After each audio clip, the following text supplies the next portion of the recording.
others to be able to do as much of the good investigative journalism that we hope they can do, as much of it as possible.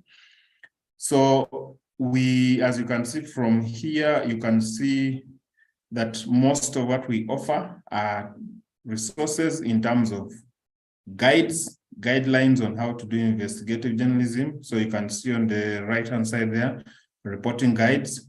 We offer tip sheets, tips, which are really, if you look at them, they'll be broken down into very, very simple tools, very simple instructions rather, of how to do some of the things like image verification, building a database. These are the shorter version of the guides that we offer. There'll be usually very, very brief articles.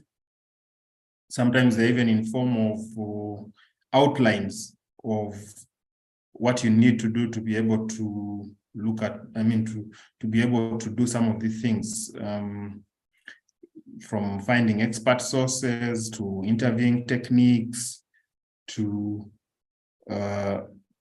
online research and all that. We'll get into that a little bit, but I just want to show you what is on the website and how you can access it. You can see 10 investigative questions to ask after a natural disaster. This is a piece that was done to try to ask questions. A natural disaster happens, yes, but there might have been some issues which have been happening, which make the damage of natural disasters even worse. For instance, in Turkey recently, they've been saying, oh, the construction of the buildings, they were using fake materials, which is why some of the buildings were collapsing so easily. Earthquakes happen in Japan, for instance, but the kind of damage that happened in Turkey and Syria does not happen in a country like Japan. Why? Because they are much more strict on the construction, because they're in an earthquake delta, they're in an earthquake region. So for the Japanese, the standards are much higher.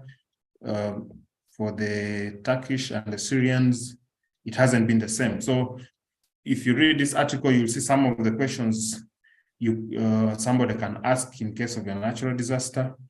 You can see how to report on scientific findings is one of the stories we've done. We have, as many of you may be aware, in September, we have the Global Investigative Journalism Conference in Sweden. And this article looks at, just 8 reasons why you should want to attend that conference. If you have not heard about that conference, you will see on the right of this website that we are still receiving applications. We have 7 days and 16 hours to go. So you're still in good time to apply to be part of this. If you apply for the fellowship, so we have a separate conference website, as you can see it here, where you can go and register. That is the place in Sweden where we're going to have the conference. You can just see it's not far from a river. So you will be able to apply, and that fellowship gives you if you'll have a flight to get to Sweden, you'll be able to, we'll take care of your accommodation while you're there, meals, transport from the airport to the venue and all that. You'll see the details in the fellowship section of this conference website, as you can see here. So I would encourage you, even before we start the session, that if it's something you want to attend, you want to be part of it, you'd want to register. I particularly encourage the ladies to register because, we are already reviewing some of the applications. We are not having a good number of ladies. We have very many men registering for the conference. We encourage ladies. I don't know how many ladies are part of this session, but I would encourage you really to register. You stand a very high chance of being part of it. Okay, so again, very quickly, I want to take you to a bit of the website which focuses specifically on Africa. So if you look at, if you can see the website where I've scrolled, where I've clicked here, not just, I haven't clicked really, I have passed my cursor over this part which says regional editions. You will go down, we translate some of our content into 12 languages at the moment, around the world, from Spanish to Russian, Ukrainian, Arabic, Turkish, Indonesian, all sorts of different languages. But you'll see somewhere GIJN Africa. If we click there, you will go to this section of the website which we have developed specifically for African journalists. And we have, in Africa, there, you can see membership. We have 22 members from Sub-Saharan Africa, these are investigative journalism organizations from different parts of Africa. You can see Malawi, South Africa, Ghana, Mozambique, Botswana, Nigeria. We don't have a member from South Sudan, but if you have a non-profit, an investigative journalism non-profit, and you want to become a member, I can share with you the criteria for that if you just reach out to me. Secondly, we have a monthly newsletter which we publish. So you can see the last one came out on the 15th of February. Then you have January, and every month we have a newsletter. And if you look at the newsletter, you'll see that we feature some items from around the continent. And then we have tips, tools, and analysis. Also, most of these resources are specifically for Africa. We try as much as possible to keep them African, or if they are global, then we pick out those that are beneficial to journalists in Africa. So you can see there's the Africa Prize for Investigative Journalism. The deadline is March 1st. So if you have a good story, you can still submit. The East African Climate Reporting Awards for women journalists, Excellence in Financial Journalism. These are all awards. There's an MBA for journalists. If you want to go for further studies, you have up to 28th of February to apply for that. Reporting on Chinese engagement in Africa. This is a grant opportunity. You can also apply for this. They offer some fairly good money to journalists. And then we have Stories of the Month, where we pick out some of the best reporting from different parts of Africa on which have happened in that month. I think most of the investigative reporting we have featured on South Sudan has incidentally come from outside from journalists who are not from within South Sudan. We would be very happy to feature investigative stories by journalists who are, of South Sudan origin. So if you have good stories that you feel the rest of Africa should see, and we have missed out on them, please let us know. I'll share my contact details, and Emma should also be able to share that with you. So I'll not go into the rest. I will not open the rest, but you can see we try to compile data centers for African journalists, where you can do, for those who are interested in data journalism. We try to compile funding, grant, and other resource opportunities for African journalists, tools and tips, issues of safety and security. We handle that. Access to public records, which is a big issue. People try to find information from government agencies, but it is difficult. We try to help people navigate that. We developed this section on reporting COVID-19, especially when the pandemic was really ravaging, the world. So we have this section, but again, we try to keep it to African resources, which we can easily relate to, but also the rest of the website, you can see the other resources from around the world. If you want to contact me, there's a small bit of a bio there, and my contact information for email, Facebook, and Twitter. You should be able to see that. And then we try, we have tried to translate some of our resources into at least 4 languages: Kinyarwanda, Swahili, Amharic in Ethiopia, and Hausa. The choice of these languages was down to where do journalists use their local language a lot to report, and some of the journalists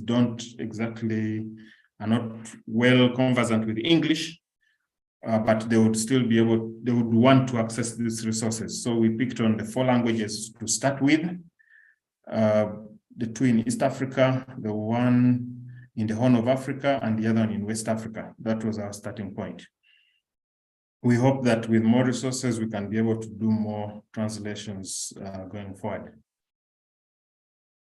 Yeah. And then we're very, very, very active on social media. We have the GIJN Africa Twitter account. We are almost now at 23,000 members or followers. We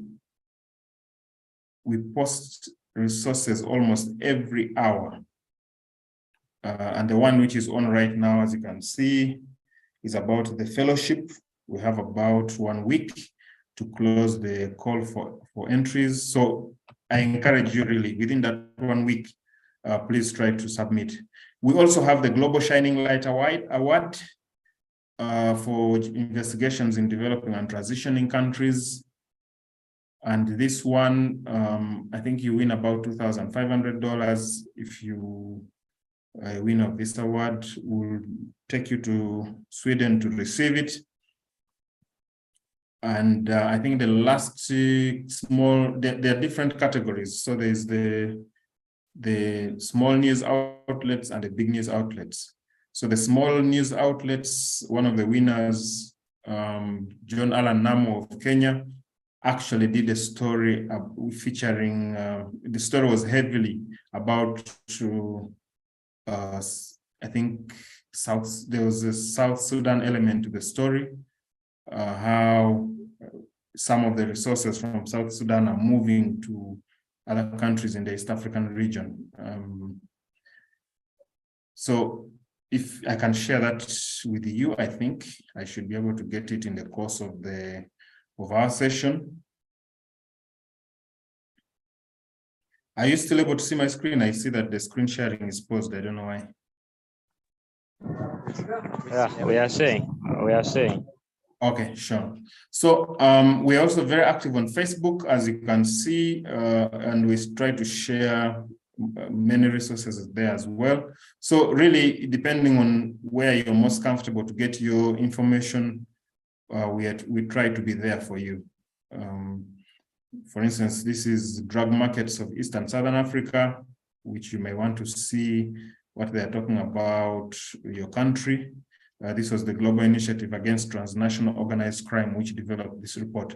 All these are reporting tips. You look at this report, you might be able to pick something, and that will help you to develop a story or to develop a story pitch if you're looking for funding. We also try to share as much as possible job opportunities, all kinds of resources that we think are helpful for investigative journalists around Africa. Sometimes you can look at stories that are done by journalists from other countries, like this most recent investigation by the African Institute for Investigative Journalism in Uganda about the movement of people to the Gulf, this labor externalization, as they call it, which has turned in some ways into human trafficking. You may want to look at how they did their story, what techniques they used, which sources they used, how they packaged the narrative, and that can help you develop your own story on a similar subject whenever you want to start on something like that. So in a nutshell, ours is a community for sharing of all kinds of resources. And if you want to be part of that community, you can connect with us through the different platforms I've shared. You can subscribe to the newsletter. If you open the newsletter page, just I think the second paragraph, you'll see click here to subscribe. So you can subscribe so that you receive that newsletter every month. You can follow us on Twitter, and you'll be able to receive resources every hour. Every time you open your Twitter account, you should be able to see us with some resources. You can follow us on Facebook. Again, there you'll be able to see our resources. And then just whenever you have time, take a look at the website and read as much as you can about what other investigative journalists around the continent are doing to do their best investigative journalism. We have a YouTube channel. That one you can just Google and find it. We have a webinar tomorrow, for instance. No, on Thursday, not tomorrow. On Thursday, about investigating the war in Ukraine after 1 year. It's a 1 year since the war started. So you can follow that webinar. You can also look at our YouTube channel, because we also have Africa-specific webinars, which we have held, and you should be able to see them once you get onto the YouTube channel. Okay. So that is it about GIJN Africa. Maybe what I haven't spoken about is the African Investigative Journalism Conference. The next one, the one for this year, will happen in November, I think 20th to 22nd in South Africa. Some of you may have attended it, some of you haven't, but it would be good to be part of it. If you, once we make the call for applications, you would be interested in being part of it if you're keen about investigative journalism and want to join that community of African investigative journalists. Okay. If you have any question, I think let's make it conversational. Don't wait until the very end. If you have any question at whatever point, you can always ask, and I will respond to that question at any given point. So at this point, do we have any questions before I proceed?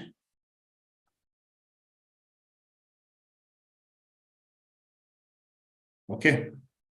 So let me just try to start all over again and share a different, now my presentation.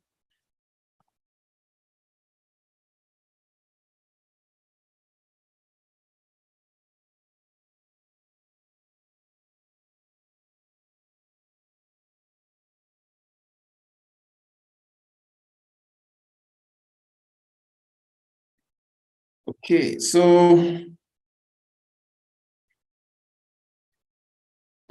our conversation today will really center on just the basics. Ben, I'm sorry, can I ask a question, please? Please go ahead. All right, thank you very much for this wonderful presentation. This is Deng Bol. My question is, as I was just following you, I tried logging on to the Global Investigative Journalism Conference website here, and I I actually clicked on, let me see, I'm actually on the website, and Okay. there's this part where it says that register today, and Yeah. I clicked on it, and then I went down and it says register for GIJC 23. Yeah. And there is a screen here where it says that early bird ticket, and then donation and all this. Is this actually necessary, or is there a way to skip this? Okay, so thanks. That's a good question. So this registration is for people who have, who want to, basically you register and pay a fee. So those who don't need the fellowship are the ones who register through that, who click there and register. Now, if you're looking for the fellowship, you go to the fellowship section of the website. Yeah. So let me just share with you. I think somebody has shared the link already. Yes, I already see the Google form. Yeah. So just a minute. Right. So the other one is self-sponsored, right? If you want to sponsor yourself. Yeah. If you're self-sponsoring, that's where you go to register. If you are looking for the fellowship, I have also, Emmanuel has shared something, but I've also shared a link that can lead you to where I think Emmanuel was ahead of me. So you can go to any of those links and it should be able to get you to where you register from. I hope that is helpful. Thank you. Yeah? Thank you. Thank you. Got it. Thank you. Okay, then. Thanks. Yeah. Okay, so let's, if there's no other question, I will get back to my presentation, which I'm sure you can see it.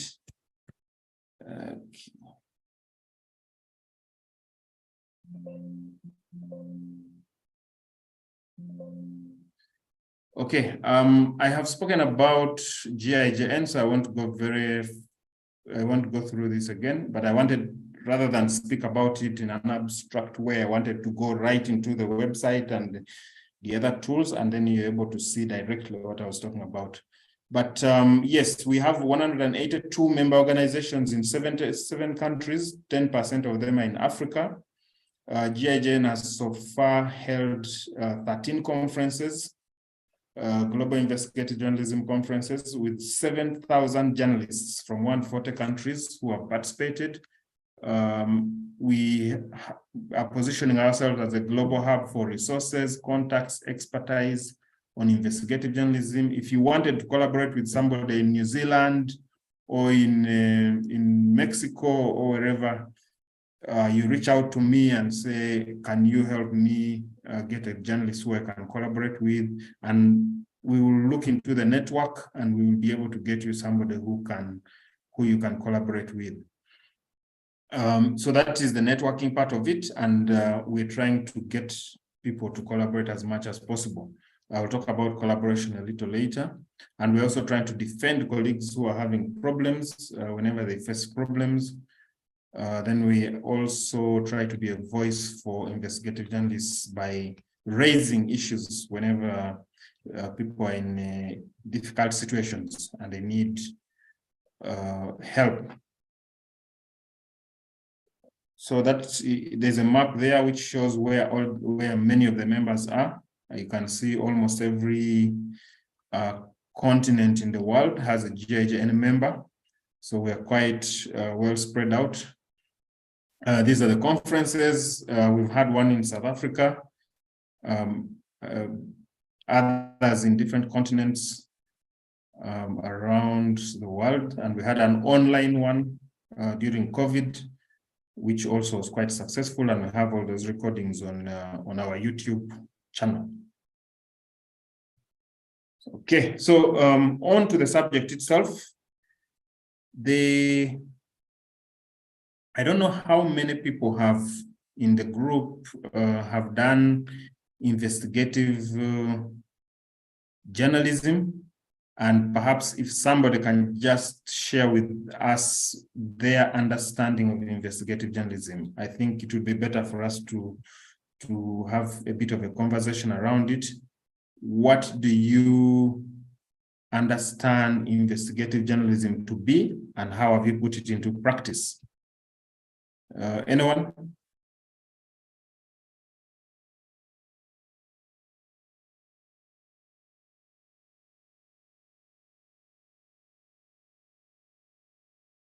Okay. Yes. Go ahead, please. This is... Yes, there's a hand from Agwek. Agwek, you can go on. Agwek, go ahead. Okay. Thank you very much. I think I had a little bit benefit from the beginning. Yeah. And also, personally, I came from the media background. Though I have never did investigative reporting, but from the media perspective, I think investigative journalism is a form of journalism in which we report deeply, trying to figure out the single story and be able, to investigate, spending some time to go deeply, researching terribly, analyzing it, and then at the end of the day, you report it. This is from personal perspective as a media personnel. So, but though I've never did it before, but this is what I know about it. Yes, and you're right. Investigative journalism is really about going into detail about something, trying to get to the bottom of whichever issue that you're trying to get to in the most detailed way that you can.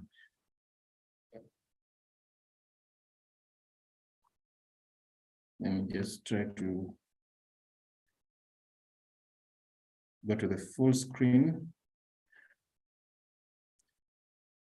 Yeah, so it involves reporters going in depth to investigate a single story that may uncover, corruption, review government policies of corporate houses, or just drawing attention to social, economic, political, or cultural trends.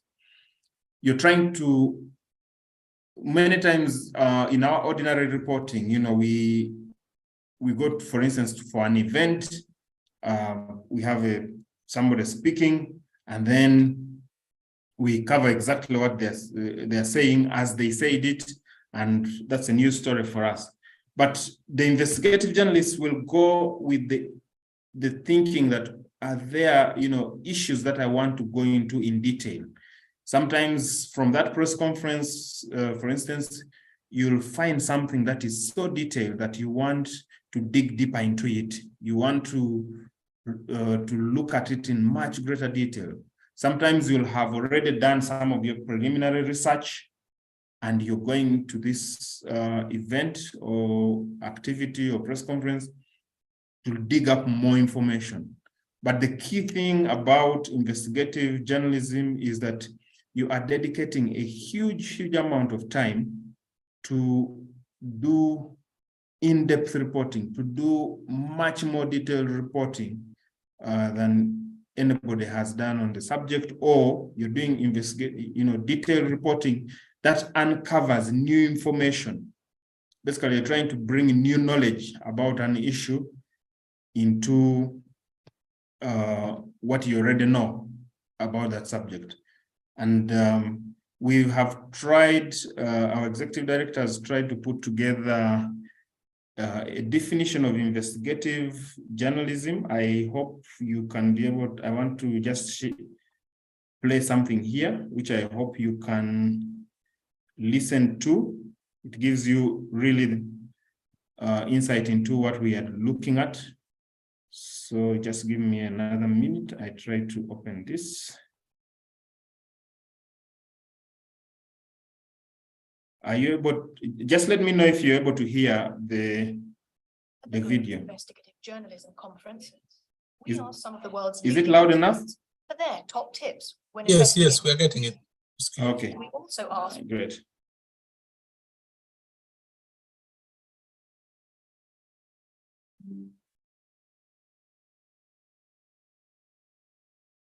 At the Global Investigative Journalism Conference, we asked some of the world's leading experts for their top tips when investigating stories. We also asked for investigative journalism itself to be defined, what it is and what it isn't. Investigative reporting has different names. Some people call it depth reporting, some call it enterprise reporting, others project reporting, but all these are loosely grouped under the rubric of investigative journalism. What is investigative journalism? You can get a lot of definitions from different people, but the journalists themselves who practice investigative reporting pretty much agree on a set of characteristics that describe the field. The first definition, if you look in an English language dictionary at the word investigation, it means systematic inquiry. It means that you're taking your time and you're going about things in a systematic way to analyze what is really going on in the world. Now, to this, we would add that the work you're doing is original as well as in-depth. So systematic, in-depth, and original reporting is investigative journalism. Our second definition of investigative reporting is about forming a hypothesis. Good investigative reporters tend to think like an honest public prosecutor or a good police detective. They form a hypothesis about what's going on. They use, in effect, the scientific method. You form a theory and then you test it. You go out there and you find the facts that will either support or not support your thesis. It's one of the hardest things in investigative reporting. If the facts don't support your theory, you have to abandon it, but that's what we do. The third definition of investigative journalism is about using lots of public records and public data. Investigative reporters often talk about following trails of people, trails of money, trails of institutions, trails of accountability. And they do this through paper trails and data trails. They collect as much as they can that's on the public record. They get documents leaked to them and data leaked to them. And then they analyze that and follow the trails to find out what's really going on. As Deep Throat famously said in the movie All the President's Men, if you want to know what's going on, follow the money. How do you follow the money? Data and documents. Our fourth definition of investigative journalism is about making public things that are secret or hidden. Investigative reporters are often dealing with secret information, with things that people, particularly in power, don't want to come out because it's embarrassing or it shows that they've abused their position or power in society. Part of our job is bearing those things and showing them to the public so that people really know what's going on. Sometimes it's not deliberate. Sometimes the facts of a given situation are just hidden behind a maze of circumstances and situations. And it's the job of a good investigative reporter to put those together. So in the end, 2 + 2 may actually equal 5. Our fifth definition of investigative journalism is about its focus on social justice and accountability. If you go back to the beginnings of modern investigative journalism, say to the old muckrakers of America's progressive era more than 100 years ago, these were crusading journalists who believed in righting wrongs. They believed in protecting the little guy and those most vulnerable in our societies. They went after big city corruption, medical malpractice, the biggest corporations abusing their workers and trashing the environment. There's always been this calling in the profession to social accountability, and it's really woven in to the practice around the world. Investigative reporting has sometimes been called the journalism of outrage, and for good reason. Investigative reporters believe in righting wrongs.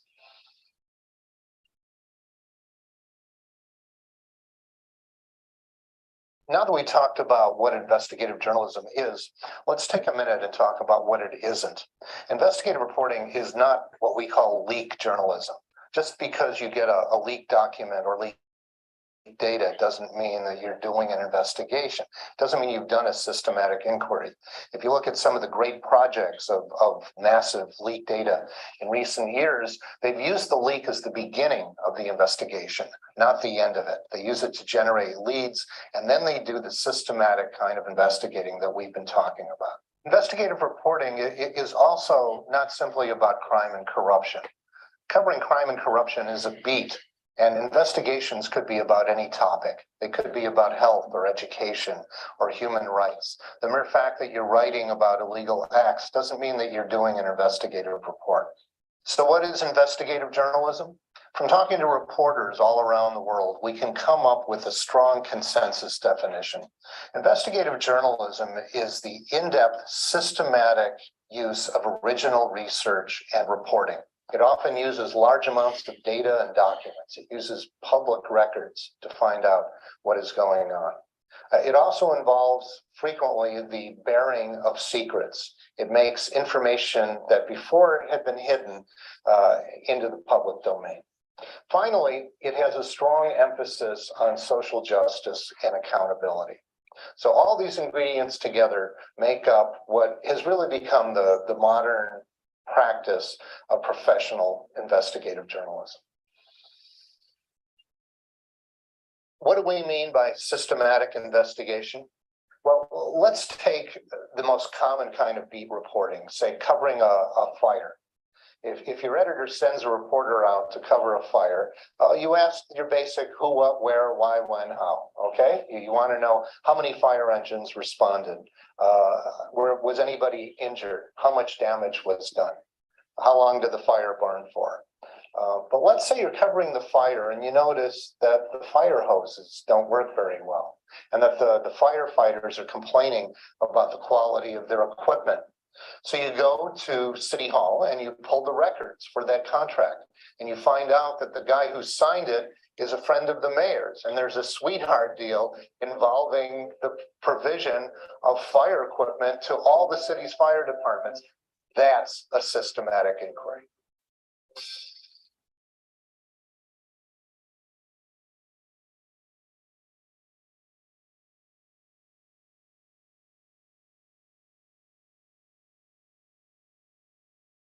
Okay, was that helpful? Bernard, that was great. Thank you very much. Yeah. Thank you. Yeah, so David Kaplan, who is the executive director of GIGN, tries to pack so much into this very short video about investigative journalism and what it means. I am sharing that, the link to that video in the chat box, in case you want to look at it again, listen to it, and try to internalize the many things he talks about in it. So there's quite a lot in there, and one of the things, for instance, which many people ask is, maybe we start from here first. Why do we do investigative journalism? Because one of our major roles as journalists is to be a watchdog in society and try to achieve that goal of demanding, that goal that often demands investigative and in-depth work. So for instance, when the Pope visited South Sudan, a lot of money was allocated to maybe preparing the venue and preparing the hotels and improving the airport such that he could come and find, when things are in good shape. Now, after he's gone, you may want to start finding out the money which was allocated, did it actually do the work that it was meant to do? You could have even done it before he came, and you just follow whichever project has been put aside, whichever project for which money has been put aside, and say, is this money actually doing what it was meant to do? So that kind of reporting is what we are looking at. going into detail, as David Kaplan said, following the money. And I have a quote here from 1978. It was Williams who said, "The job of the investigative reporter is to examine all the institutions of society and report how they work." Report how they work, not how they were designed to work or how their leaders claim they work, but how they really work. So our politicians will tell us, the way we have organized this is going to work like this. But for us, our role is to say, did this institution actually do the job it was meant to do? Did it actually work the way it is, for instance, put in the Constitution, or the way it is designed in government to work?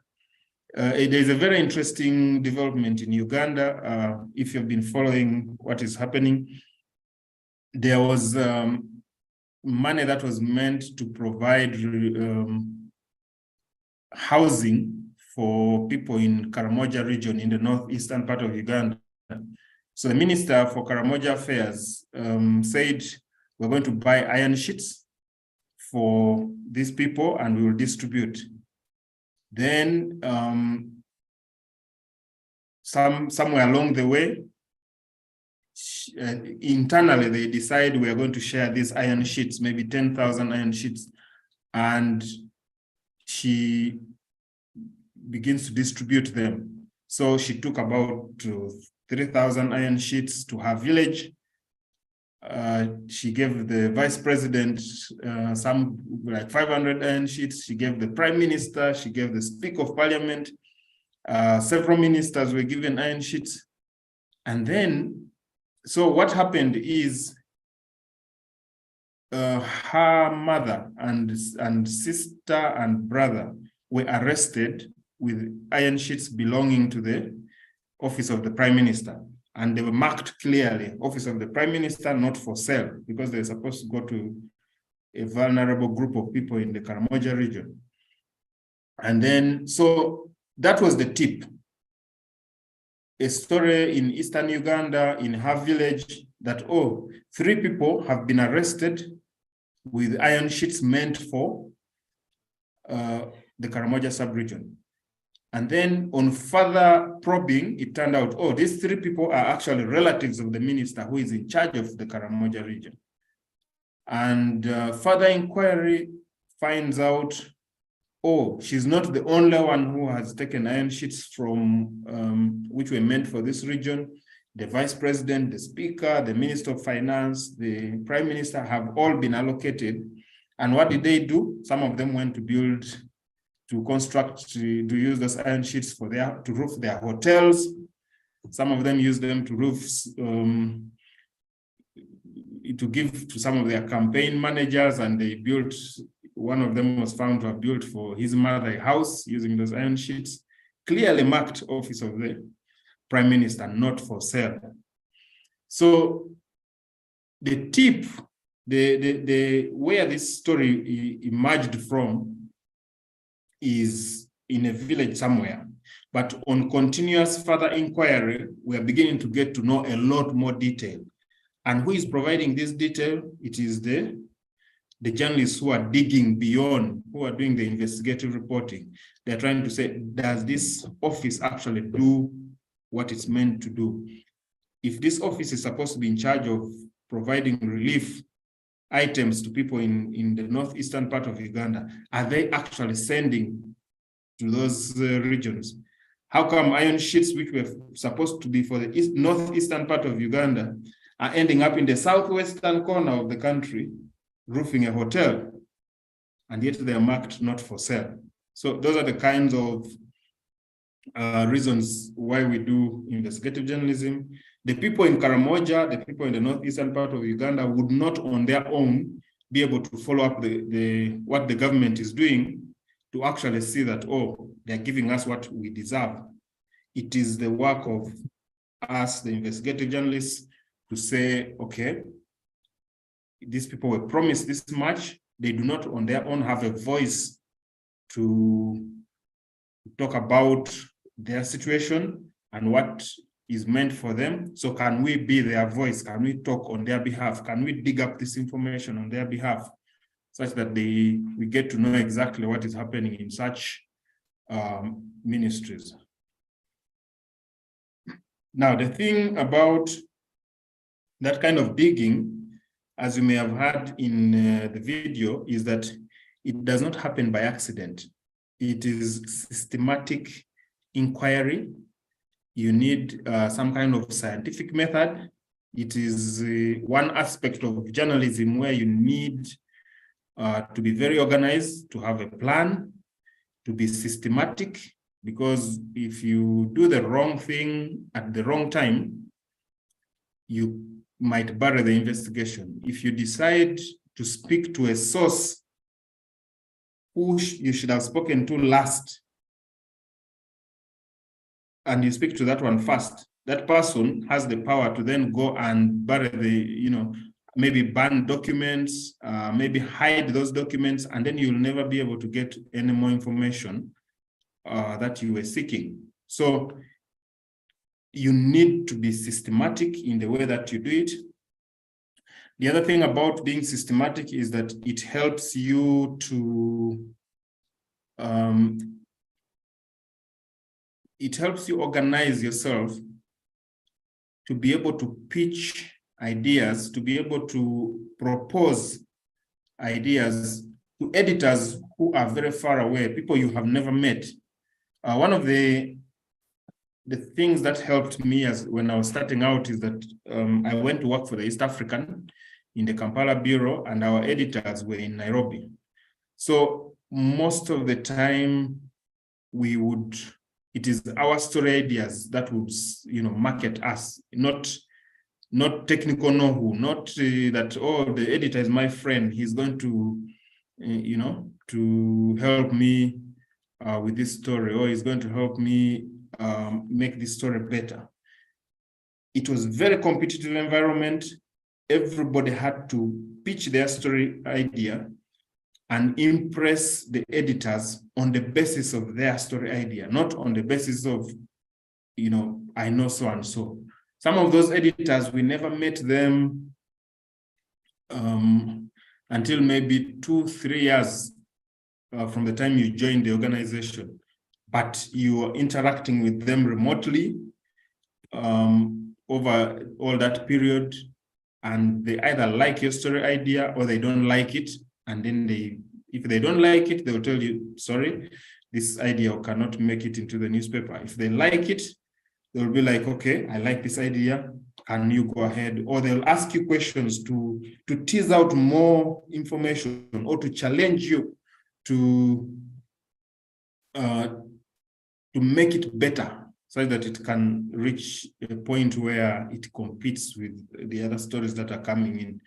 I mean, the East African was receiving stories from journalists in Kenya, Uganda, Tanzania, Rwanda, and I think the guy in Rwanda was also doing Burundi, but also I think there was somebody in South Sudan, or 1 or 2 people in South Sudan who were sharing stories around the time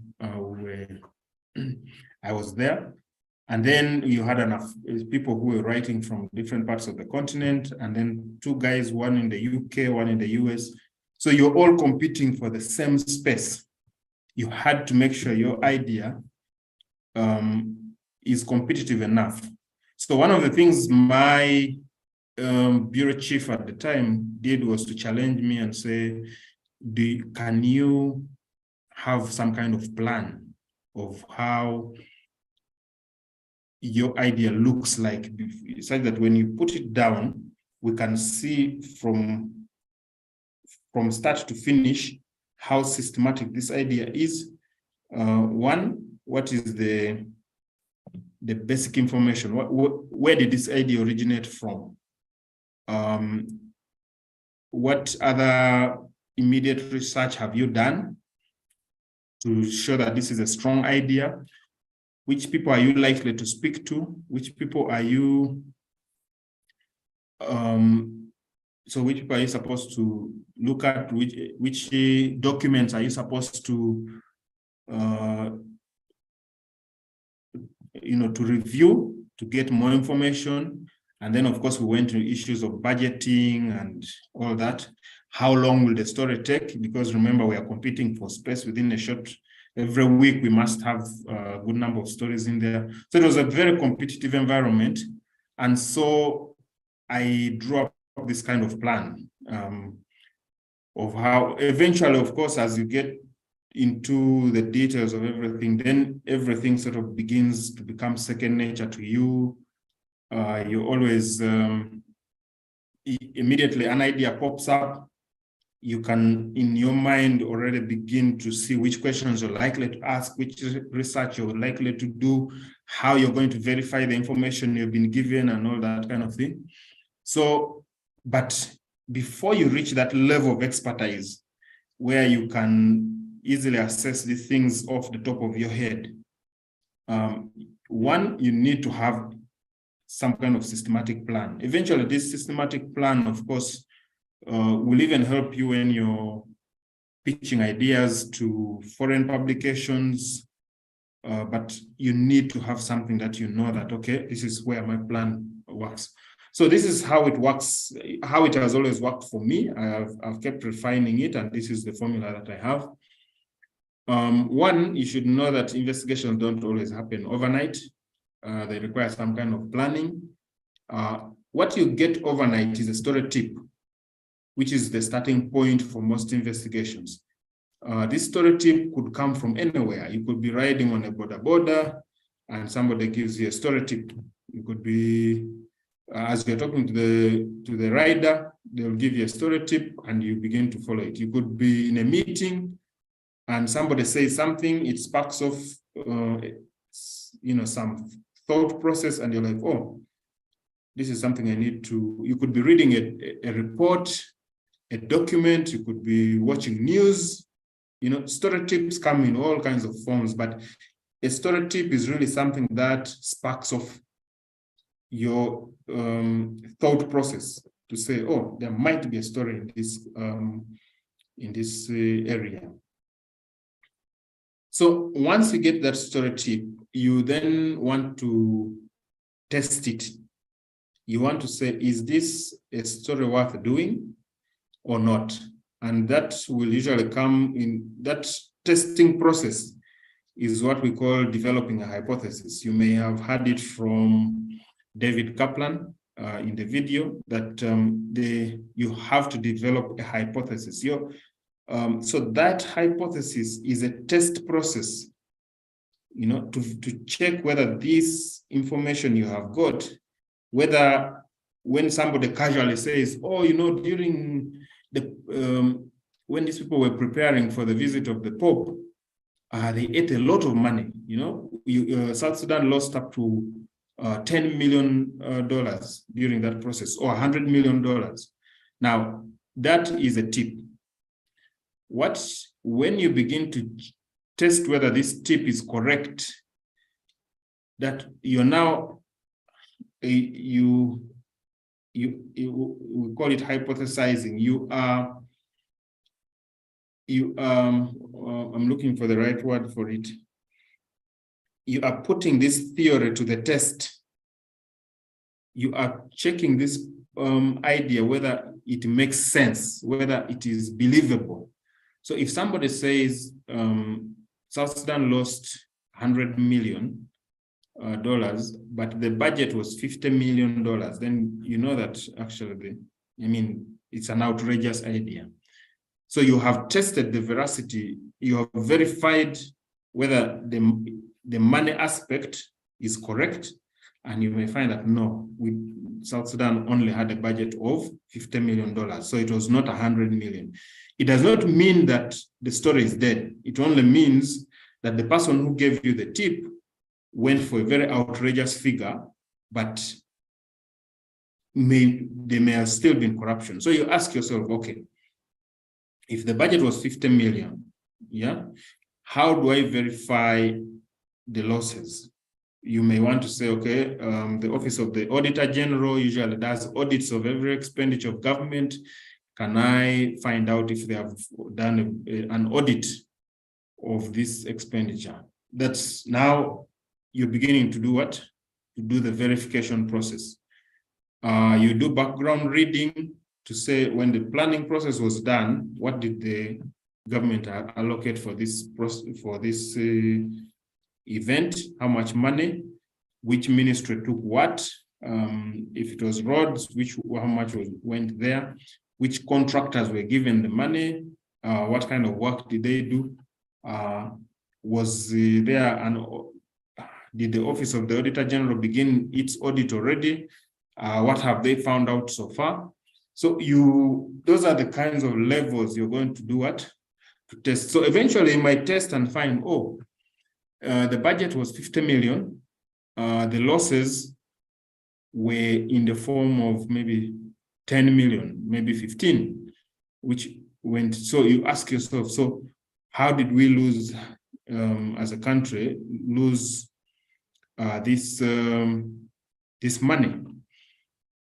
And then you begin systematically following, like I said, who was there a committee in charge of disbursing the money? Where did it go? Who were the contractors? How much was each allocated?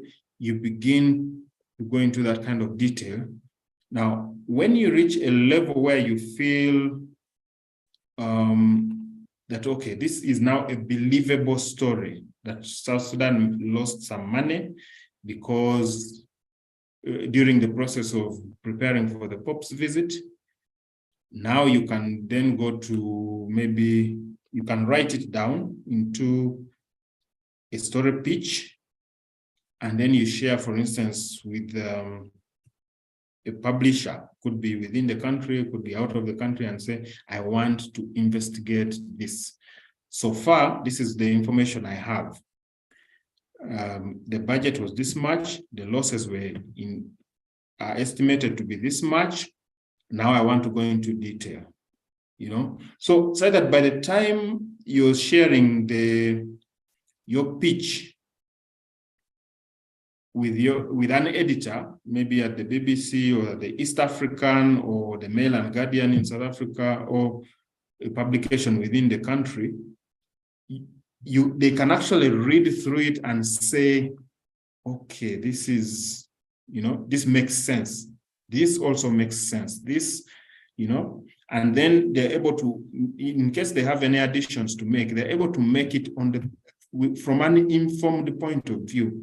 The mistake most people make, mistake most journalists make when they're trying to pitch stories to investigate things, and they want a foreign publisher or an editor, to take, is that they will write something very brief. What is the same? You get the story tip, and then you basically take that story tip as it is and you share with an editor. You have not helped the editor in any way. I've sat on either side. I've sat in the reporter's desk, I've sat on an editor's desk, and I'll tell you, if an editor is trying to assess which stories to take,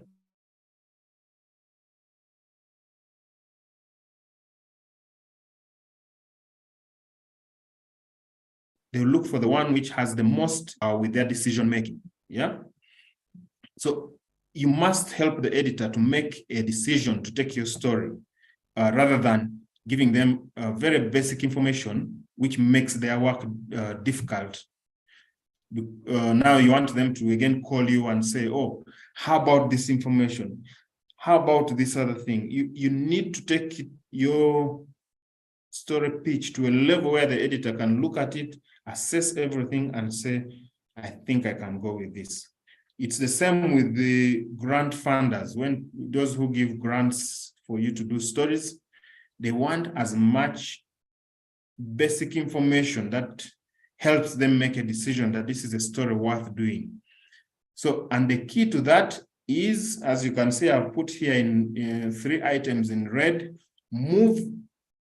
get your story tip, develop a hypothesis to test it, and then if you basically hypothesis is like you trying to convince yourself that this is a strong enough story idea for me to share with someone else. If you fail to convince yourself, save yourself the time and don't share it. If you fail to convince yourself, reach out to your colleagues, reach out to experts. If it's a legal issue, speak to a lawyer and say, I have this story idea. I have tried to test it. It is not working. For me, it is not yet making sense, or I'm not yet convinced that it's something to follow. Usually, those experts you bring into the picture will help you make sense of your idea and make it better.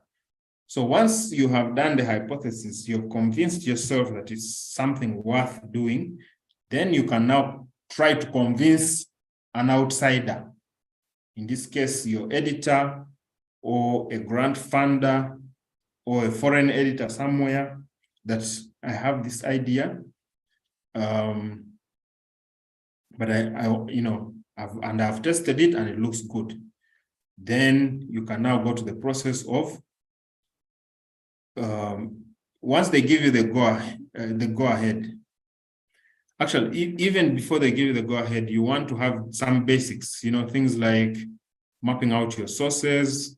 There are some templates which Emma, I think we can share them at some point, but there's some templates which can again help you to see what information should be in your story pitch. So things like mapping out your sources, how long is this investigation likely to take, and how do you find out how long an investigation takes? You ask yourself, if I'm traveling from this area, if I'm traveling from, say, Juba to one of the states, you say, how long am I likely to take to reach there? How many days do I need to stay in that area? And how much time do I need to come back? Now, if you say traveling, going there means it takes you 1 day.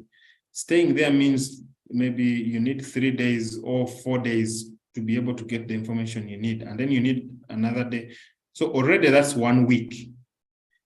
Then, so when you're planning the duration of your investigation, you factor in that 1 week.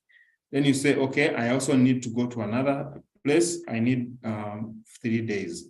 Then when I come back to Juba, I need now to speak to the people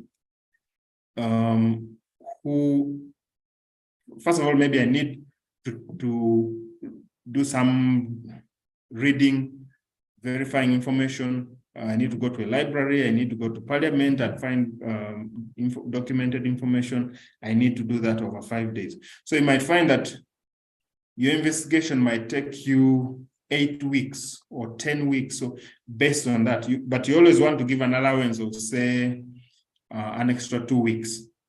So if it's going to take 6 weeks, you can say, I'll take 8 weeks. Even if you do it within 6 weeks, it's fine. It's better to have an allowance of 2 weeks than to make it very strict and then you fail to do your investigation within the time you have allocated yourself.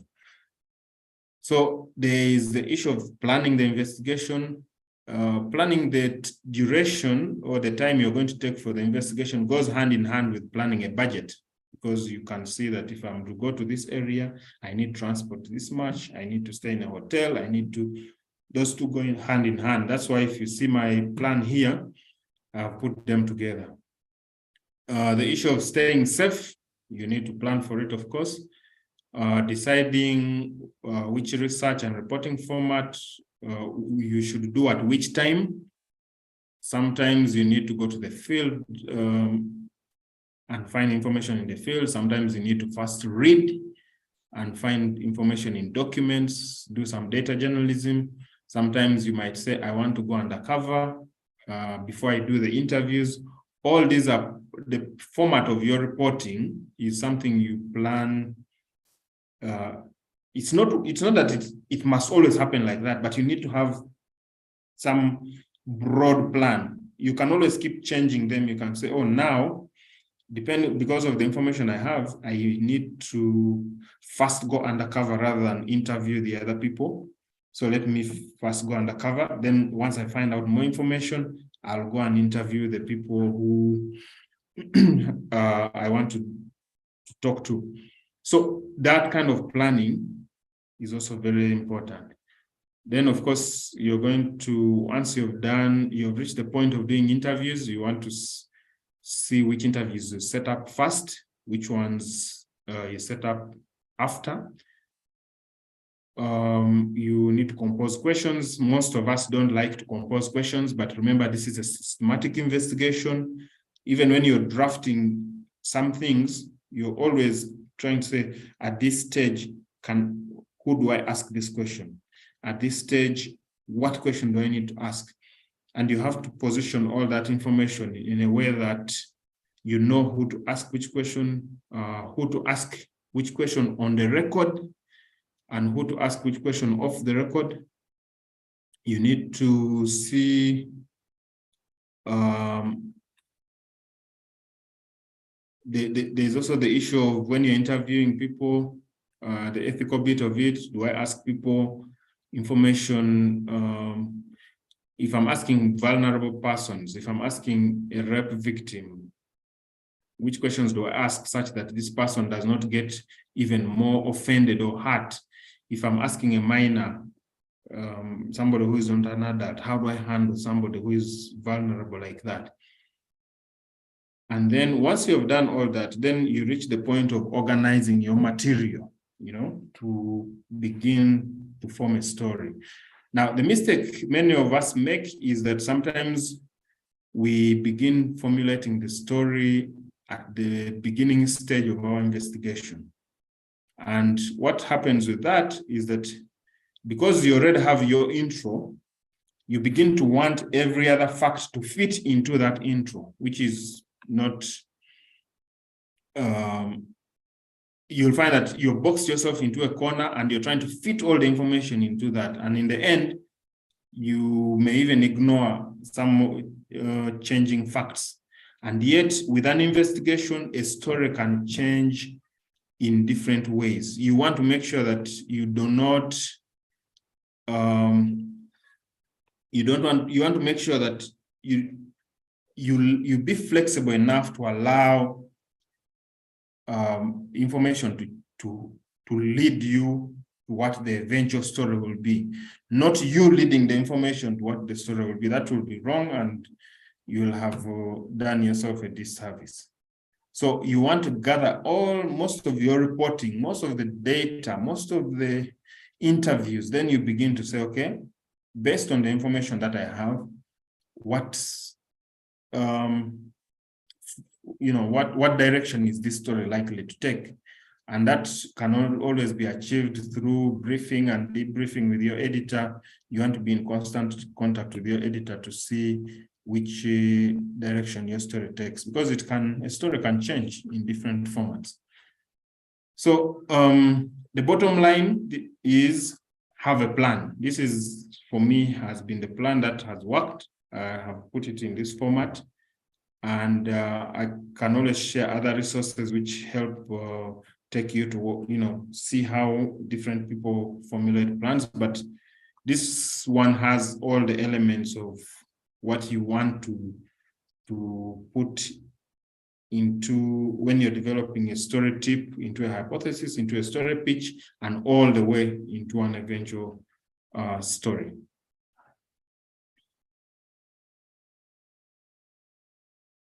Okay. Then these days we are doing a lot of work together with journalists in different countries. There might be a story that starts off in South Sudan and it comes all the way to Uganda, it goes all the way to Kenya, sometimes Rwanda, Tanzania. You may not have the resources to go into all that. So we are using a lot of collaboration on investigative projects. We also use collaboration for publishing. If there's a story that cannot be published in your country, you may want to publish it somewhere else For instance, you may want to publish it in Uganda. One of the interesting things I've seen is, for instance, West Africans send a story to South Africa and publish it from there. And then they quote the South African publication and say, according to the Mail and Guardian in South Africa, this has happened. So it means whoever wanted to attack them or whoever wanted to victimize them cannot do that, because now the source of the story is the South Africans. So you go and look for the South Africans and you jail them if you want, or whichever way you want, the politicians want to get back at whoever has done the story, let them go to South Africa and do it, or let them go to Uganda. So there's collaboration in reporting, there's collaboration in packaging of stories,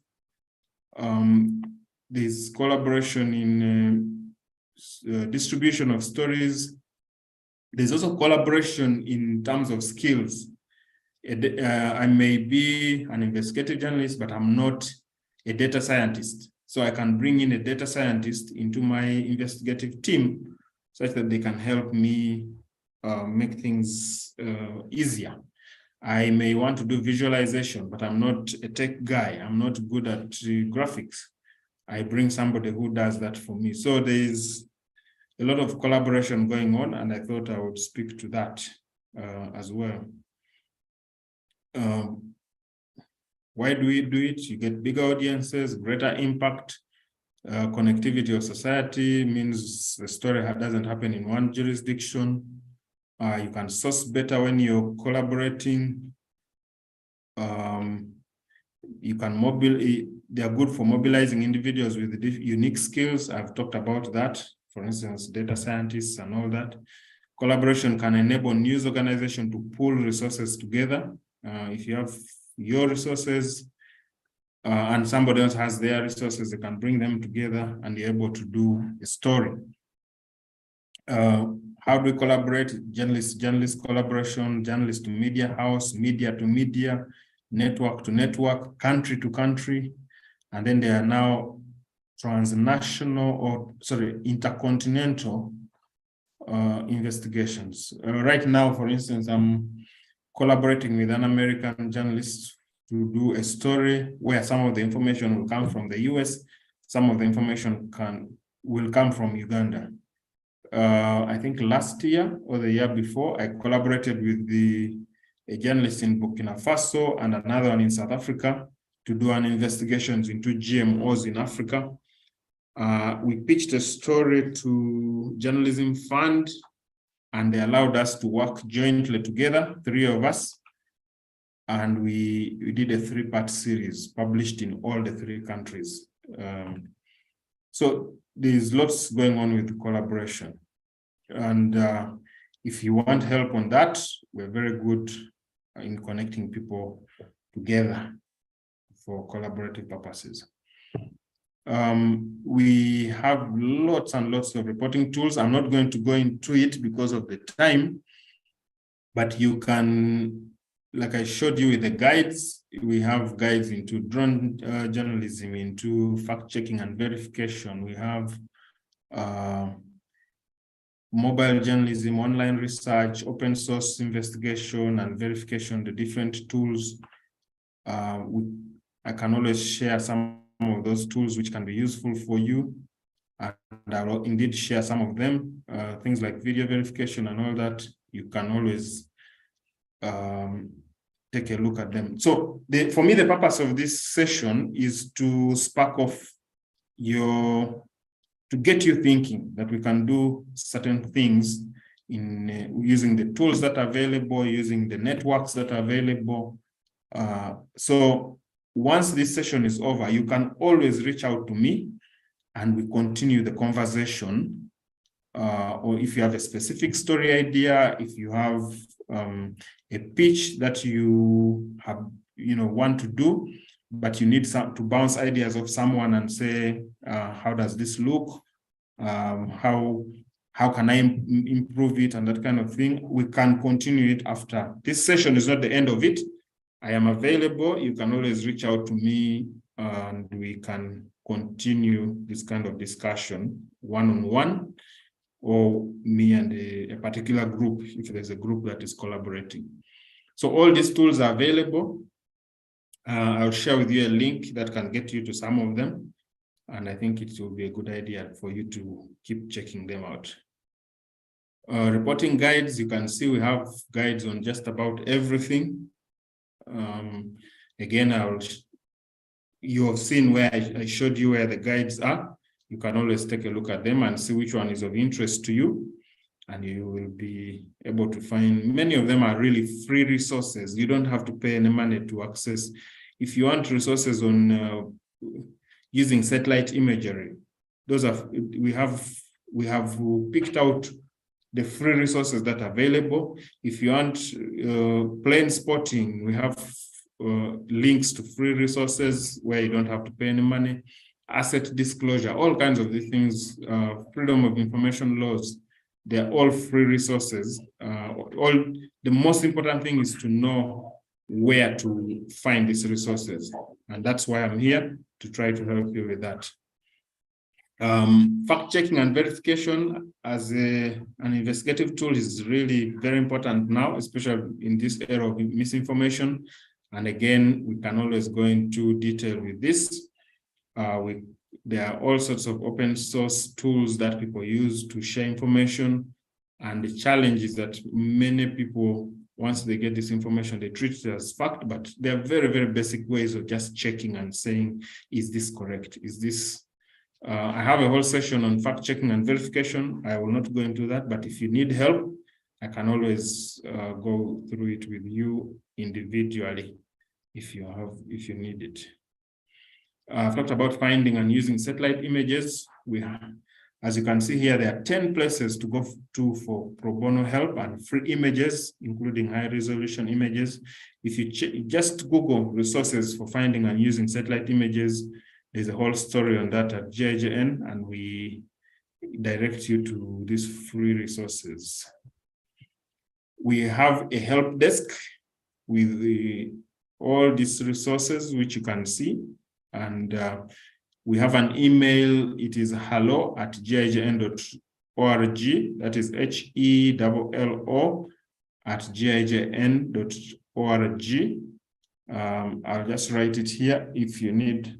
So what we do is, if we don't have, within us as the staff of GIJN, we don't have the expertise to address your issue, we connect you with an expert through the network, because we have all kinds of experts within the network, people who specialize in different kinds of investigations, and they are always open to helping others.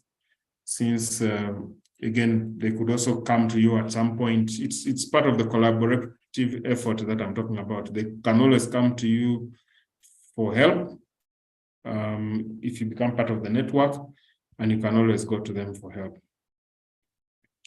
I talked about the YouTube channel. You can see some of the things which are there, but I would advise you to visit it to see exactly what I'm talking about. And then we have newsletters. There's a global newsletter, which I didn't talk about. We have global resources there, but there's African newsletter. I would encourage you to be part of that. If you want to write to write for GIJN, you can do that. But like I said, we don't do investigative stories. Our stories are more about how to do the work of doing investigative journalism. So you can, if you, during your investigation, you discovered a particularly good tool or tip, you can always write about it. Or if you know a journalist, an investigative journalist who has used a unique way of finding information, of packaging information, you can always do that. And our managing editor is Reed Richardson. He's based in the US. If you, that's his email, reed.richardson@gijn.org. You can always reach out to him and pitch your idea about how to do investigative journalism. and you'll be able to write for GIJN. You'll be paid for your effort.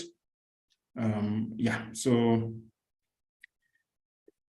that is how you can be a part of, you can contribute to GIJN through stories. Okay, we have about 30 minutes to go. I think I will leave those 30 minutes for questions in case there's any. But as I wait for your questions, I also want to share with you some what I think are useful resources about. There's a book which I want to just show you. Some of the things I've talked about, they also handle them in detail, and I think it will be a useful handbook to have.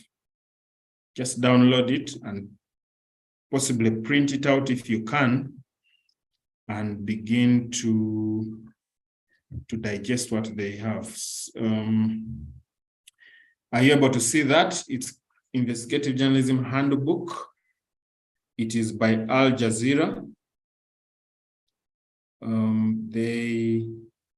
You can see, and they also do a definition of investigative journalism. They brainstorming of ideas, the tips that I was talking about, coming up with a hypothesis. How do you do that? Planning an investigation, sources, proving your hypothesis. I have spoken about that as well. You really must convince yourself first before you try to convince anyone else that you have a good story. So this is where the proving of the hypothesis comes in. They talk about doing investigative journalism in the digital age, which is quite important, of course, given the kind of where we are going. We're moving into, we are really in the digital age, and you want to do multimedia investigations sometimes. And then they have case studies. This handbook is really, I've read it, it's fantastic. So I encourage you, I'm sharing a link. I encourage you to take a look at it. Joseph says he's not hearing. I hope the rest of you are hearing me. And I hope you, Emma, you can be able to correct whatever is wrong with Joseph's access to audio.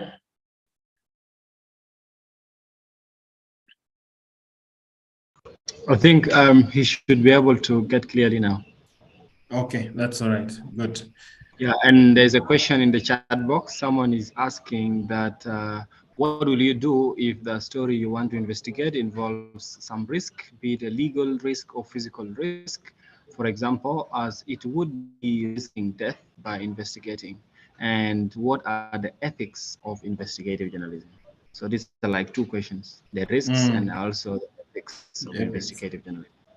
Yeah, so the thing with the storytelling is that, you know, try to avoid putting yourself in a situation where you're going to die for a story. We don't have, there should be no story that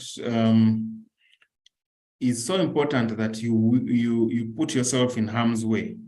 Try as much as possible to put in place the safety precautions to make sure that you do not put yourself at that risk.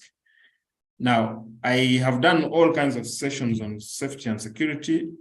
Again, it's a much bigger issue, but I'll put it this way. Whenever you're going out there to report, first do an assessment. Find out in what ways am I likely to put myself in danger.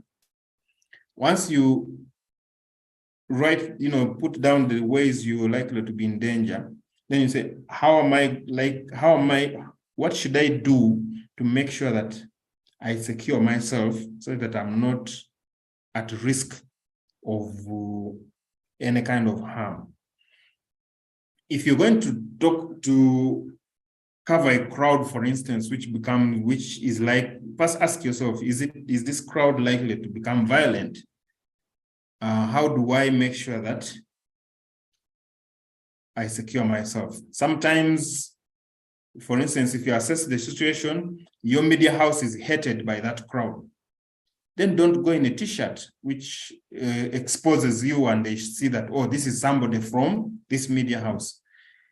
And then sometimes, you know, that this crowd is friendly to my media house, then, you know, go with your t-shirt and say that they identify you and they know that this person is somebody we should not harm.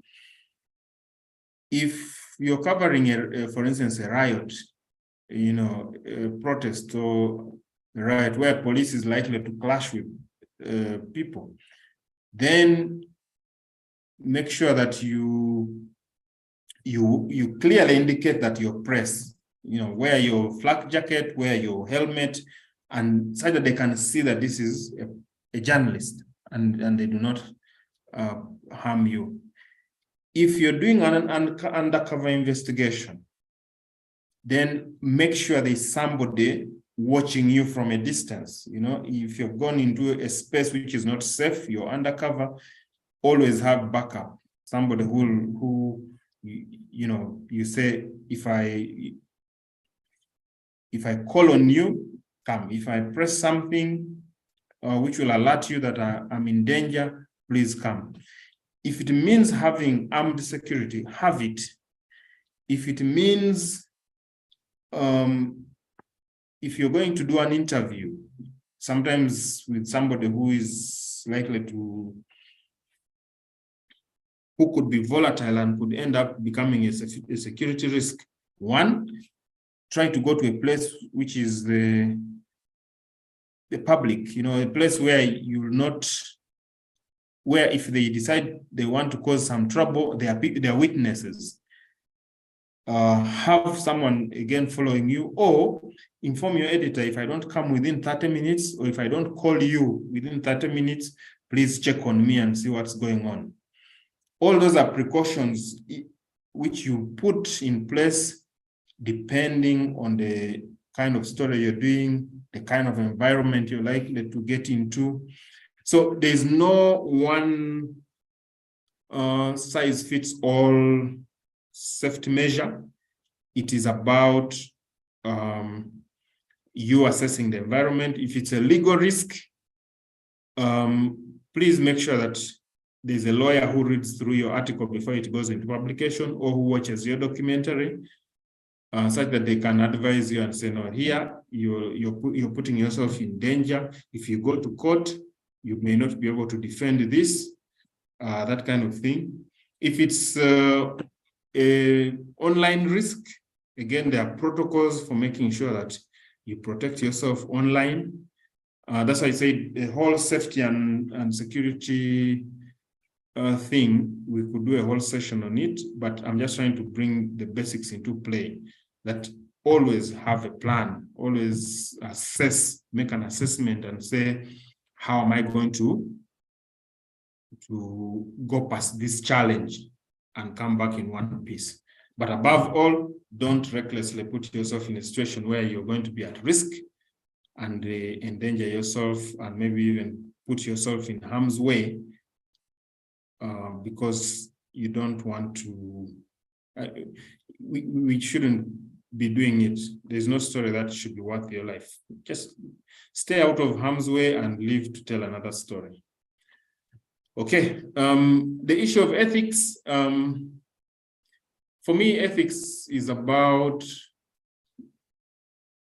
you making sure that in the process of doing a story, you are putting yourself in the shoes of the person you're doing the story about. So if somebody was writing about or doing an investigation about you, what would you want them to do? You know, so one, you'd want them to be factual. Even if they have dug out something about you, let it be factual. Two, you would want them to give you a chance to respond to whichever accusation they are making. If they don't do that, they're being unfair to you. They should not go personal. they should keep it professional. So you don't attack someone personally. You want to make sure that whatever you're handling is to do with their work, not about, their family and all that. So you're doing things in the public interest, but not merely to destroy someone. So for me, the ethics is for you to look into yourself and say, if somebody was doing an investigation about me, what would I want them to do? If they went undercover and found out, I've done something, let them give me a chance to defend myself, because I may have an explanation as to why I have done that particular thing. But if you do your undercover reporting and then you just run with the story, oh, I found this person, doing this and that, and then you've not given them a chance, it means you're not being fair to that person. So do unto others what you would want them to do to you or for you if you're doing a story. That essentially, I mean, there is all the ethical, which I've touched on, the ethics of journalism, but for me, it boils down to that. What do you want someone to do if they were in your shoes? Okay, I hope that answers the question. The golden rule. Yes, yeah. That would be really what you'd call a golden rule. Ruben says, do we need consent to investigate a story? For example, if the story is for another country, no. You don't really need consent to do any investigation. All you need is to be fair. To be fair in your investigation. Of course, different countries have different rules. You'll find that maybe the security agencies in one country are much more, they are much tougher in handling journalists. They don't want certain things to be investigated. That's when you now make a decision. Do I want to put myself through that to do the investigation? One of the things we have found is that if you're doing an investigation within a country and you call a politician, many times they will not, many times they will, when it is you as a local who is interviewing them, you'll find that they will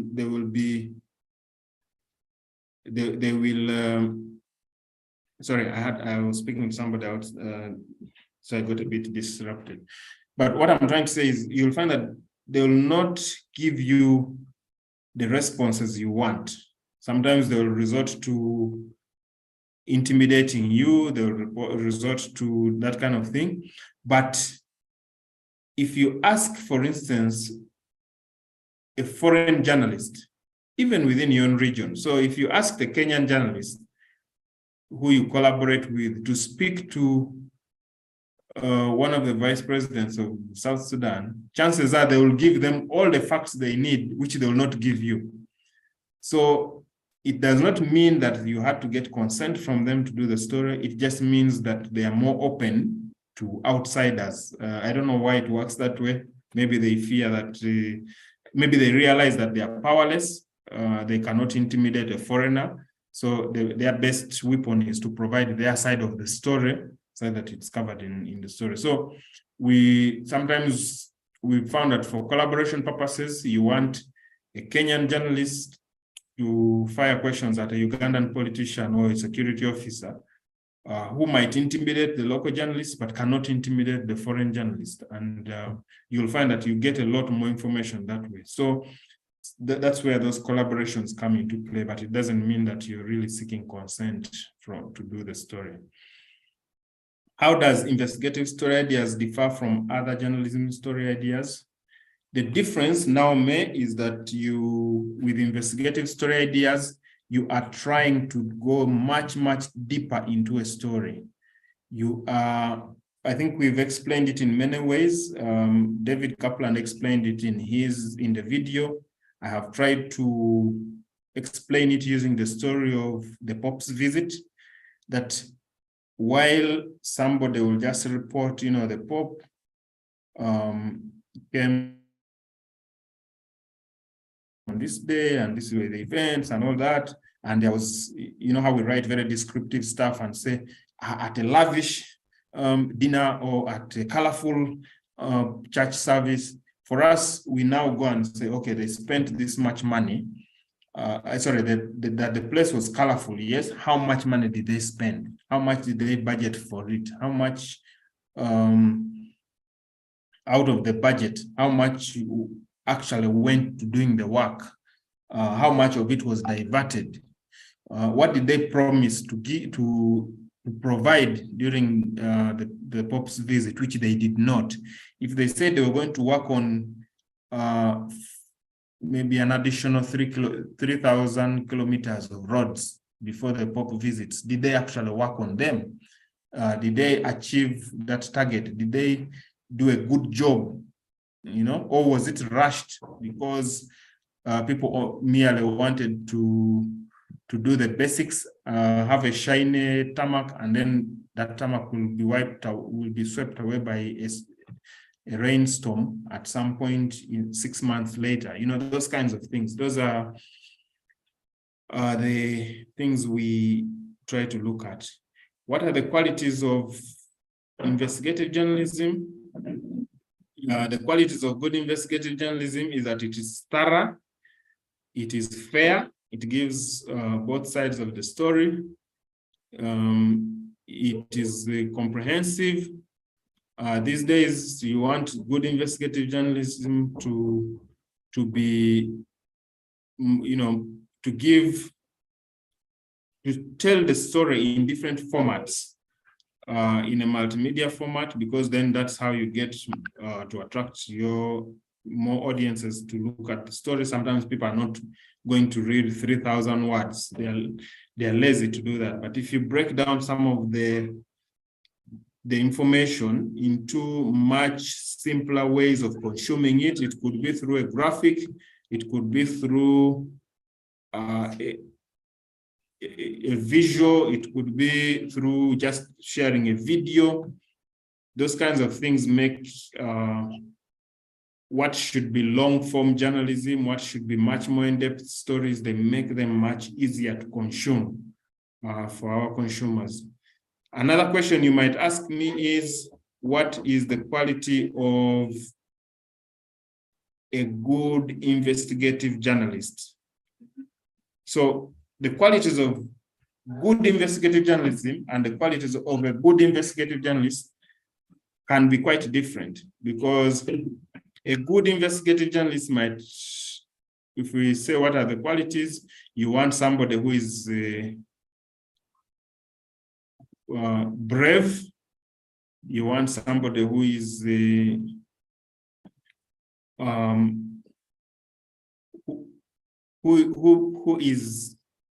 who looks into things in greater detail, somebody who plans better. So you can see that the qualities of a journalist, of an investigative journalist, will be a bit more different from what you'd call a good investigative journalism piece.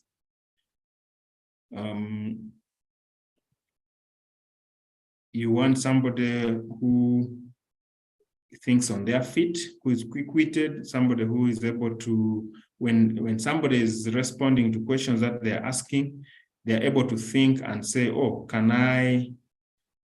how about this other issue? Somebody who will ask questions on, and somebody does not just give them answers and they take it and accept whatever the person says without subjecting that information to scrutiny. You should always be able, as an investigative journalist, you should be skeptical. You should be able to ask as many questions as you can to be able to dig up as much more information as possible. So those are some of the qualities you could talk about. There's another question, right? Let me just go through. Let me try to go through the other one. What are the relevant components or list of items to include in a budget proposal for an investigative report? Okay. That's a good one. And I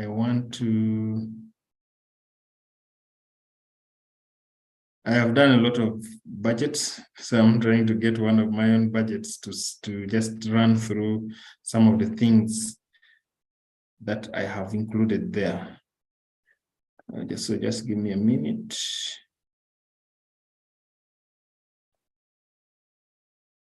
Okay. Okay.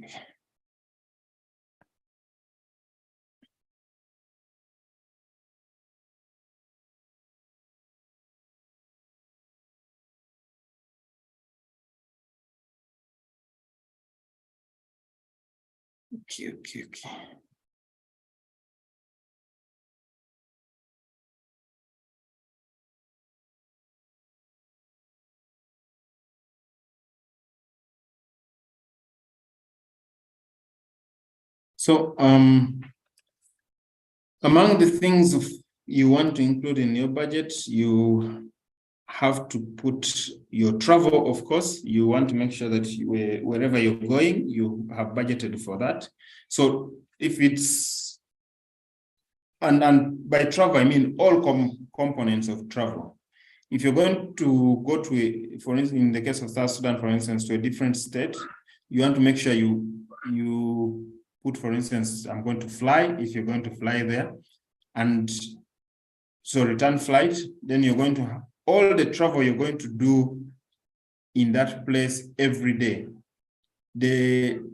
If somebody is offering that money through a grant, one of the mistakes we make is to under budget. Please don't under budget. Don't sell yourself short.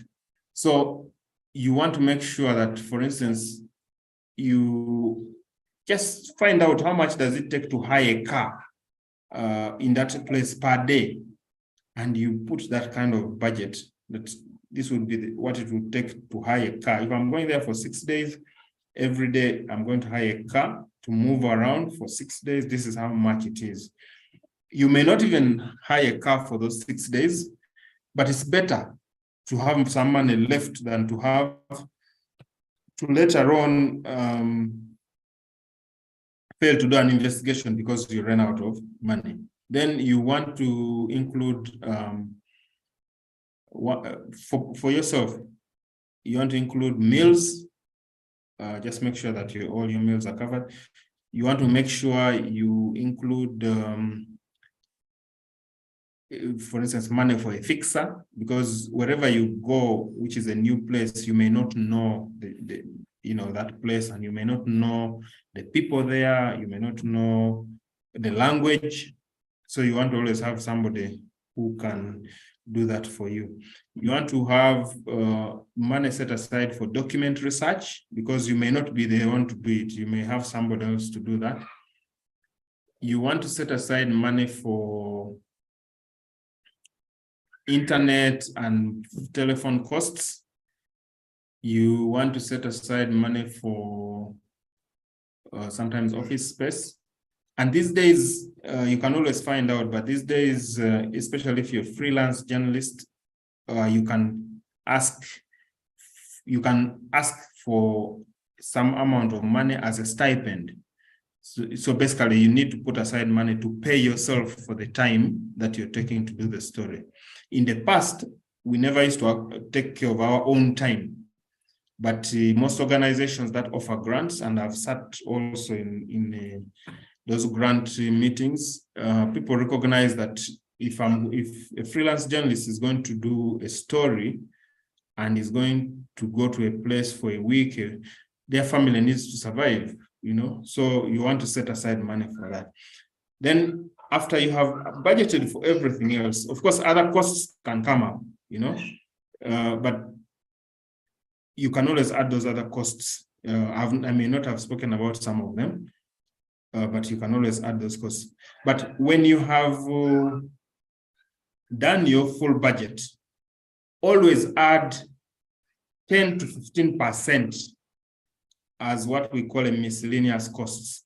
You must, when you've done your full budget, if your budget is $1,000, just put at the very end, before the total budget, put miscellaneous costs of say $150, such that if your budget is 1,000, in the end you submit 1,150.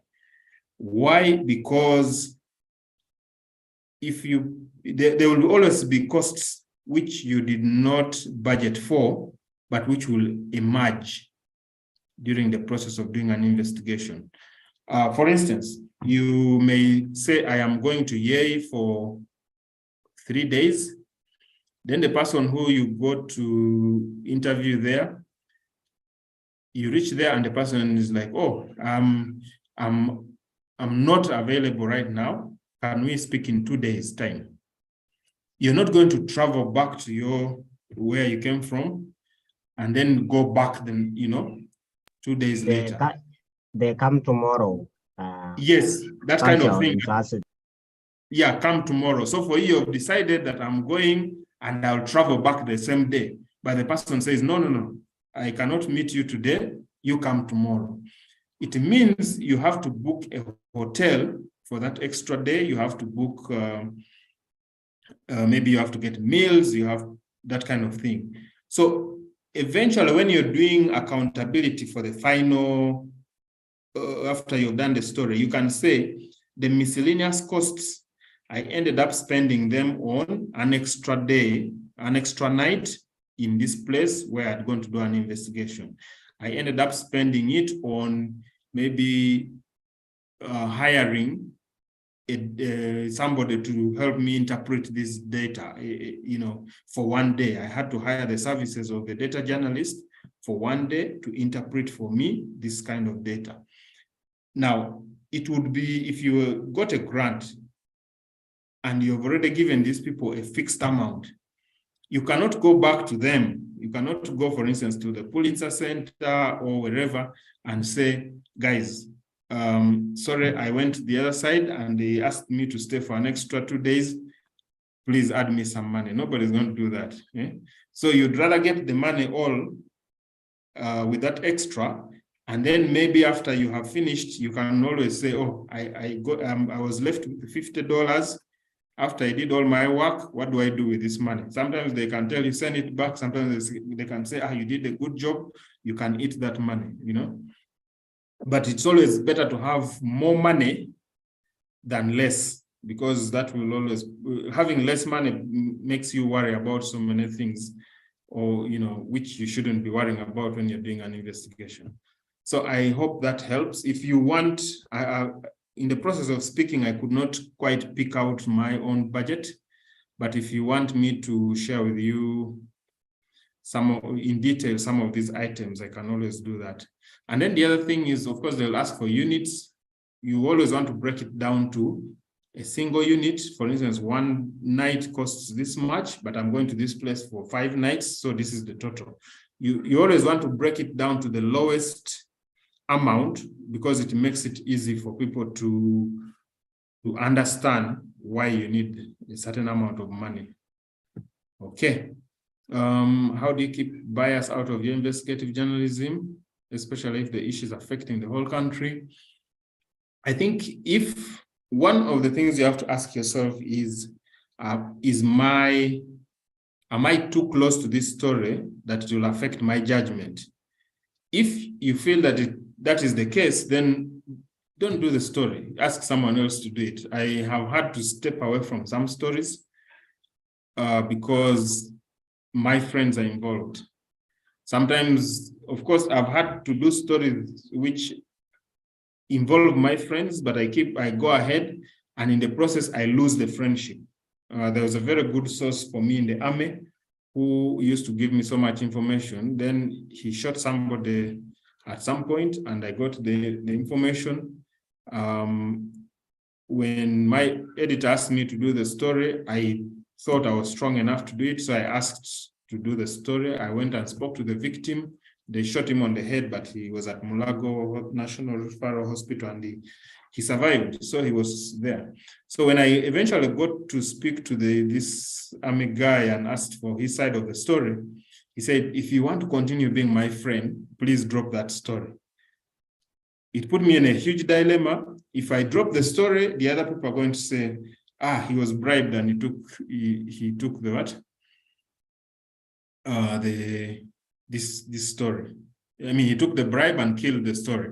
So in the end, I had to do the story, but I lost a friend. You know, I lost the source. So if you find yourself in a situation where you have to debate between, do I lose my friendship or the story? Just give it to someone else. Let someone else do the story. So the bias is always down on your conscience. You think, is this a good thing for me to continue doing, or is it something I should leave? If you feel that you should not do it, just someone else can always do that story and not you. Okay, any sample of a budget proposal to share with us? Budget proposal. Yes, I have a budget. I have some budget proposals. I just couldn't pick them. Emma, maybe I can share it later. Okay, because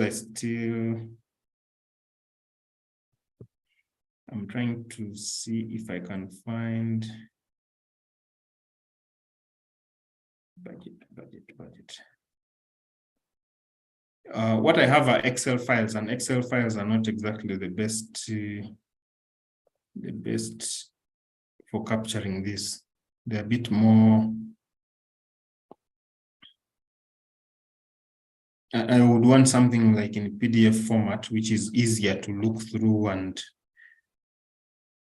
yeah, so.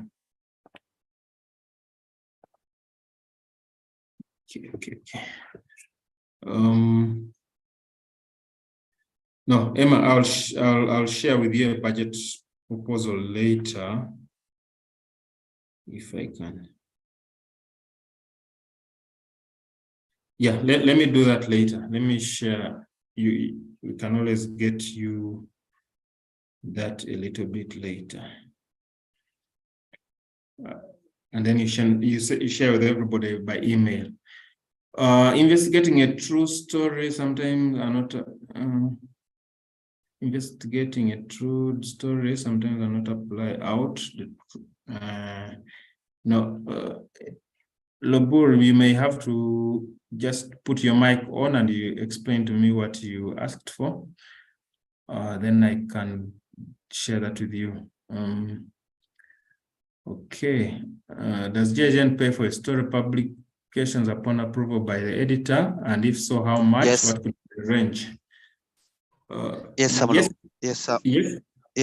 I'm Lobur, yes. Yes, go ahead. Yeah, my question was, I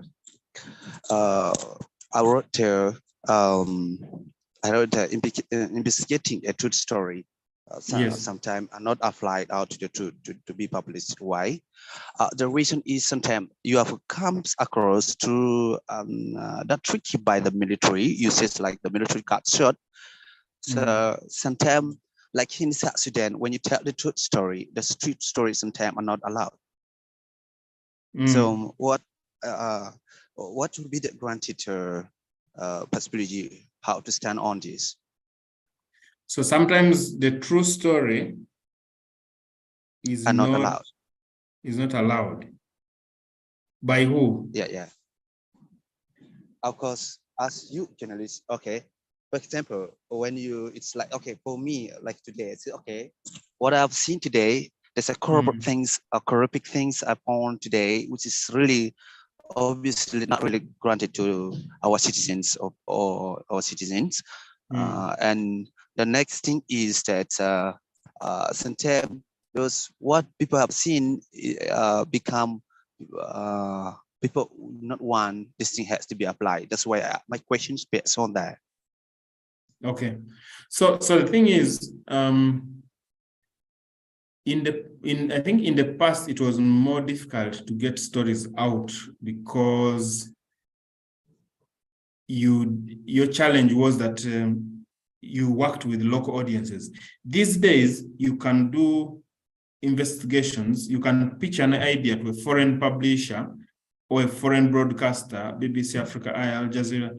If a story is not allowed to come out locally, look for a foreign publication that can allow you to publish that story. And you can have a conversation with me on possible publications. I can share that. Somebody is crying about time, so I'll try to make it quick. Thank you. Thank you. Mega appreciate. Okay, thank you. So I've shared, Mhm. somebody asked about writing for GIJN. Does GIJN pay for a story? I have shared some information there. You can always, there's a link there with all the details about the kind of stories GIJN shares. And it's much more detailed than even what I shared. So you can always take a look at that. If you need any more detail, reach out to me. My email, I am now putting it here. So benon.luka@gijn.org. You can reach out to me with any additional question. We have gone past our time. Any question, I'll try to respond as quickly as possible. Benon, Okay. can I share something really quick, if you don't mind? Okay. Okay. Yes, for the benefit of perhaps majority of the people here being South Sudanese, in relations to this investigative journalism, one is that nobody is going to allow you to publish anything about them unless you are promoting them or advertising them. But if it is something shady about them, they will not allow it. So it's not a question of it's allowed. Of course, it is completely not allowed. Nobody, the government will not allow you to publish anything. Even now, if you go and try to ask that what was the budget that was allocated for the welcoming of the Pope, they will not give you because they will, because they know that there will be problems associated with it, because majority of the contracts are given to relatives and associates, and they know That's that you're going to find such things. Yes. That's why when somebody asks that what are the qualities of a good investigative journalist, the first I talked about is you have to be brave. Exactly. It's not going to be a walk in the park. It's not going to be, investigative journalism is never easy. It's challenging. You're going to hurt people, of course, because what you're doing is affecting their source of earning. It could be illegal or illegitimate ways of earning, but it's still a way of earning. So they're not going to let you get off easy. If you try to interfere with their source of earning, with their revenue source and whatever. So it's not finally, and finally, sorry, because of your time. Finally, I want to give you an example about what is happening in South Sudan right now in relations to investigative journalism. And that's why a lot of the journalists in South Sudan or other people in the business should actually be trained so that they can have ethics on how to report.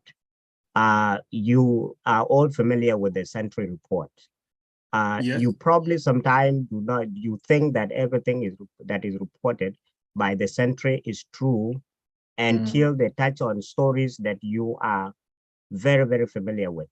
For instance, when I was chairman of the Red Army Foundation, the last 10 years, there are people that I was working with that are members of the Red Army, but serves in different departments of the government.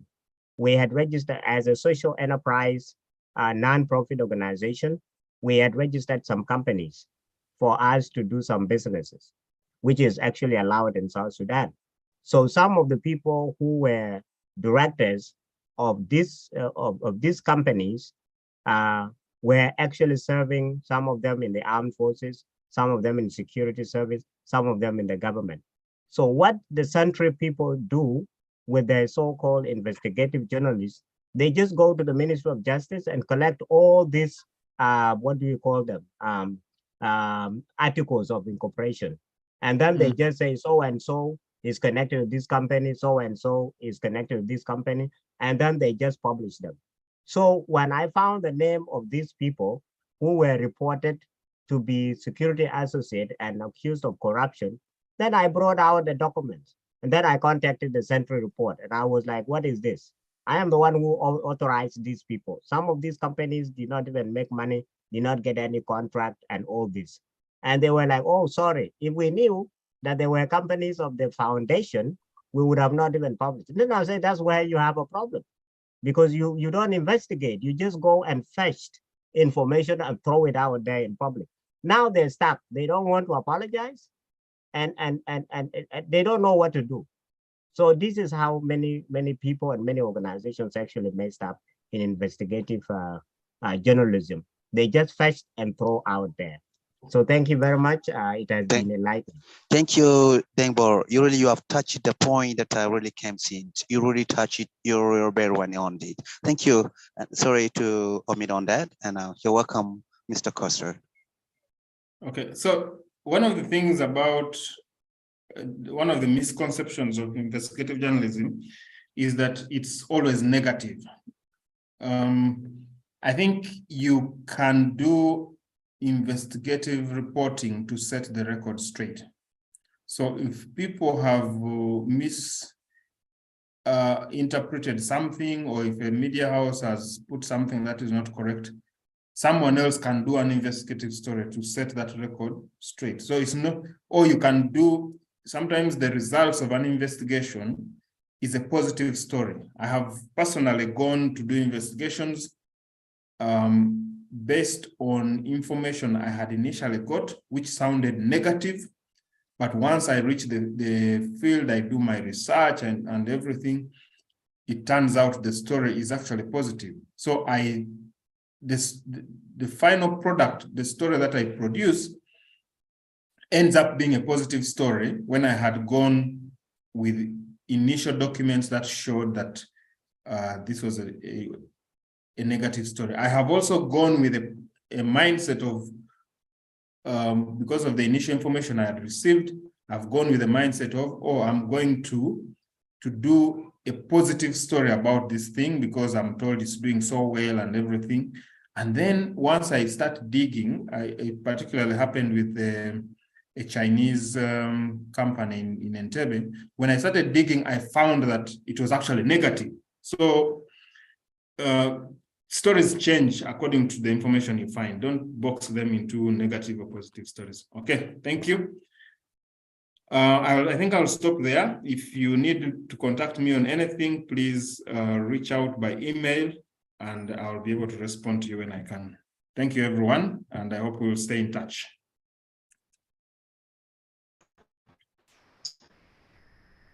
Great. Thank you Thank you so much, Benon, for the nice presentation. You pick a lot of lessons, and I trust that we'll also meet in the next presentation for another interactive session. We wish you the very best of your evening, and do take very good care of yourself. Okay. Thank you, everyone.